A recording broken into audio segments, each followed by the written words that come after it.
Bonjour à toutes et à tous, bienvenue dans cette édition consacrée à l'actualité qui aura marqué la semaine dans la région. On reviendra d'abord sur la colère des agriculteurs contre le projet d'instauration de zones non traitées. Ils étaient mobilisés dans le Nord et le Pas-de-Calais. Et puis dans les titres également, la semaine bleue dédiée au bien-être de nos aînés. Nous avons participé à un atelier spécial et vous allez le voir, même à 95 ans, on peut encore faire les 1000 pas recommandés par jour. Et puis enfin, l'actualité cette semaine a aussi été marquée du côté de Gravelines par la campagne de distribution de pastilles d'iode. Ces cachets fournis aux habitants en cas d'incident nucléaire. Eh bien, la campagne étend géographiquement la distribution. Mardi, vous avez peut-être croisé des agriculteurs en colère aux abords des ronds-points du Nord et du Pas-de-Calais.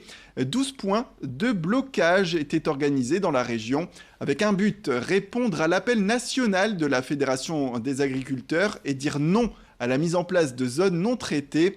Exemple dans le Nord, à côté d'Orchy, où plusieurs dizaines d'agriculteurs se sont réunis autour d'un rond-point. Et pour rappel, le gouvernement étudie en ce moment la possibilité d'élargir les zones de protection des sols afin de préserver les populations des pesticides. Les agriculteurs qui se sentent déjà malmenés par une concurrence internationale difficile craignent en plus un appauvrissement des filières locales. Ils réclament des mesures de la part du gouvernement pour protéger l'agriculture française. Idil Gunaï est allé donner la parole à ces agriculteurs de la production régionale. C'est un combat permanent, j'ai l'impression qu'il faut se battre tout le temps, alors qu'on aurait autre chose à faire et vivre plus sereinement dans cette société. On a l'impression d'être décrié. Ça ne peut pas durer, c'est difficile parce que bon, quand on a des jeunes à installer, il faut qu'ils soient conscients de leur travail, de le faire sereinement. Comme nous, chez moi je suis producteur de lait. C'est pour faire du bon lait, c'est pas pour faire n'importe quoi. Et on veut qu'on puisse relayer ça aux enfants et que ça continue, quoi. Mais j'avoue que c'est très délicat, très difficile. Marcher pour rester en forme, c'est le message que fait passer l'AFEJ à l'occasion de la Semaine Bleue consacrée, on le disait, aux seniors. Avec son partenaire Decathlon, l'association spécialisée dans le social et le médico-social organisait, c'était ce mercredi, une marche active de 103 km à l'EHPAD La Ritournelle à Villeneuve-d'Ascq. L'objectif était de relier symboliquement, bien sûr, l'EHPAD à la ville d'Ostende en Belgique. Pourquoi ? Eh bien, car l'activité était encadrée par le groupe de marche de cette commune belge. Voilà pour cette information. Au total, une centaine de marcheurs ont participé tout de même à l'événement. Et parmi eux, il y avait Maurice. Sachez qu'à 95 ans, eh bien, ce résident n'a pas hésité à braver la pluie pour relever le défi. Il le disait d'ailleurs à Idil Gunaï. J'aime bien marcher, parce que j'essaie de marcher. Si je ne marche pas, je ne vais plus savoir après. Alors je préfère marcher, ça me fait du bien. C'est bon, on respire, on marche tous les matins. Tous les matins, je marche un petit peu quand il fait bon, je marche sur le parking. Quand il fait mauvais, je marche à l'intérieur, au rez-de-chaussée. Ouais. J'ai fait 5 tours. Je ne sais pas combien que ça fait de kilomètres. Ça fait pas encore beaucoup, hein. Et on écoute d'ailleurs l'un des responsables du programme qui revenait avec nous sur l'importance de marcher, et ce, malgré l'âge. L'idée, c'est de remettre le sport au cœur de l'EHPAD, de montrer symboliquement le dynamisme des professionnels, des résidents, et dans le cadre du projet européen aussi de symboliser le partenariat avec la ville d'Ostende. On a certains résidents, donc pas tous, mais c'est selon l'envie de chacun, certains résidents qui marchent tous les jours depuis plusieurs mois, plusieurs années pour certains, et qui en font il y a une culture de la marche qui s'est inscrite au sein de l'EHPAD de la Ritournelle. C'est certain qu'il y a beaucoup de fierté aujourd'hui à réaliser cette marche tous ensemble, et puis je pense que ça apporte bien évidemment de la santé. La campagne de distribution de pastilles d'iode de la centrale de Gravelines s'est étendue de 10 à 20 km autour de la structure, c'était cet été. Les événements se multiplient pour informer du coup la population au sujet du nucléaire. Une réunion d'information à la Cité de la Dentelle a été donnée. On revient également donc sur ce point avec de nombreux habitants présents durant l'événement.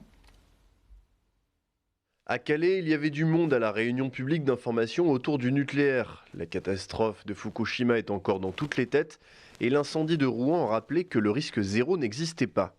Je voulais être informée parce qu'on vit dans un contexte de risque, on en entend beaucoup parler, donc forcément il y a forcément de l'inquiétude qui agit sur nous. Donc, On sait très bien que Gravelines, c'est pas loin.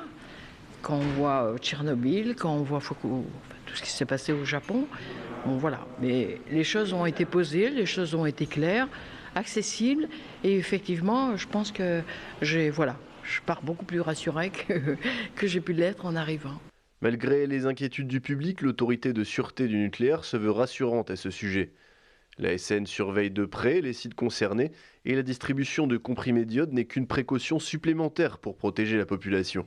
Les centrales nucléaires sont de plus en plus sûres au fur et à mesure qu'elles vieillissent. Pourquoi ? Parce que chaque fois qu'il se produit un événement sur une centrale, que ce soit en France ou à l'étranger, on demande des modifications permanentes qui visent à améliorer la sûreté. Donc effectivement, les centrales vieillissent, mais les équipements qui vieillissent le plus sont remplacés. Et des modifications nouvelles sont apportées pour que des centrales qui ont 30 ans se rapprochent de plus en plus des standards de sûreté des centrales modernes. Point majeur du plan particulier d'intervention, les pastilles d'iode doivent être ingérées sur demande du préfet. Les personnes vivant dans un périmètre de 20 km autour de la centrale, informées cet été par courrier, sont venues nombreuses chercher ces pastilles en pharmacie, mais elles viennent souvent avec beaucoup de questions. Ah oui, énormément de gens qui viennent, beaucoup de questions, les gens se posent beaucoup de questions, ils viennent avec leurs petits papiers, leurs petits coupons. Énormément de personnes s'inquiètent quand même, parce que comme la zone a été étendue, donc forcément beaucoup de personnes viennent. Ouais. Et comme on en parle beaucoup, du coup les gens se sentent de plus en plus concernés, alors qu'avant c'était le même nombre de kilomètres et il n'y avait pas la même réaction des personnes. Et on revient sur Octobre Rose et la sensibilisation des femmes au dépistage du cancer du sein. Jeudi soir, au Frénois à Tourcoing, le groupe Ramsay, qui regroupe plusieurs hôpitaux privés dans la métropole lilloise, a lancé en avant-première son documentaire. Entre parenthèses, revient sur le témoignage de 3 femmes de la région qui ont combattu le cancer du sein. Un documentaire de 40 minutes, intime, plein d'émotions, qui a permis au public de poser toutes les questions qu'il souhaitait et de revenir avec ces 3 combattantes sur tout ce qu'elles ont vécu. Un documentaire d'ailleurs à découvrir sur Grand Lille TV. Ce sera samedi 19 et dimanche 20 octobre à 15h et 21h sur votre chaîne, donc Grand Lille TV. C'est la fin de cette édition. Merci à toutes et à tous de nous avoir suivis. Restez avec nous, l'information continue.